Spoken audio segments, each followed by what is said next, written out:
வணக்கம். நான் மதுமிதா. இன்னைக்கு நான் உங்களுக்கு ஒரு கதை சொல்ல போகிறேன். ஒரு ஊரில் ஒரு துறவி இருந்தார். அவர் பக்கத்து ஊருக்கு போகிறதுக்காக அவர் மடத்துலேருந்து ஒரு குதிரை எடுத்துகிட்டு போனார். போகிற வழியில் ஒரு மரத்துக்கடியில் ஒருத்தர் மயங்கி கிடந்தார். அதை பார்த்த துறவி குதிரையை விட்டு கீழே இறங்கி அவர் பக்கத்தில் போய் முதலுதவி செய்யலான்னு போனார். பக்கத்தில் போன உடனே மயங்கி கிடந்தவர் எந்திரிச்சு துறவியை கத்தியால் மிரட்டி அவரோட குதிரையை திருடிட்டு ஓடிட்டான். மீதி தூரத்தை அவர் நடந்தே போய் அந்த ஊரை அடைய வேண்டியதாக இருந்துச்சு. அதனால அவர் மீதி தூரத்தை நடந்தே போய் அந்த ஊரை அடைஞ்சார். அடைஞ்ச உடனே அந்த ஊர் சந்தைக்கு அவர் போனார். போன உடனே அங்கே அவர் அந்த குதிரையும் அந்த திருடனையும் அவர் பார்த்தாரு. பார்த்த உடனே அந்த திருடன் பக்கத்தில் துறவி போனார்.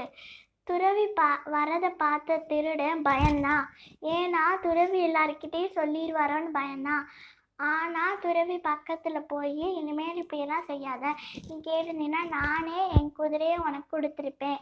நீ இப்படியே தொடர்ந்து செஞ்சுக்கிட்டே இருந்தீன்னா நிறையா பேர் உண்மையிலே மயங்கி கிடந்தாலும் யாரும் ஹெல்ப் பண்ண மாட்டாங்க, உதவி செய்ய மாட்டாங்க. யாரும் உதவி செய்யலைன்னா நிறையா பேர் இறந்து போகிறதுக்கு கூட சான்ஸ் இருக்குது.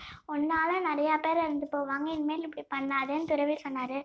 அதை கேட்ட திருடன் மன்னிச்சிருங்கன்னு துறவிக்கிட்ட சொன்னான். அதை கேட்டு சந்தோஷமாக துறவி அந்த இடத்த விட்டு போயிட்டாரு. நன்றி, வணக்கம். இந்த வீடியோ உங்களுக்கு பிடிச்சிருந்தா சப்ஸ்கிரைப் பண்ணுங்கள், பெல் ஐக்கானை ப்ரெஸ் பண்ணுங்கள், ஷேர் பண்ணுங்கள். பாய்.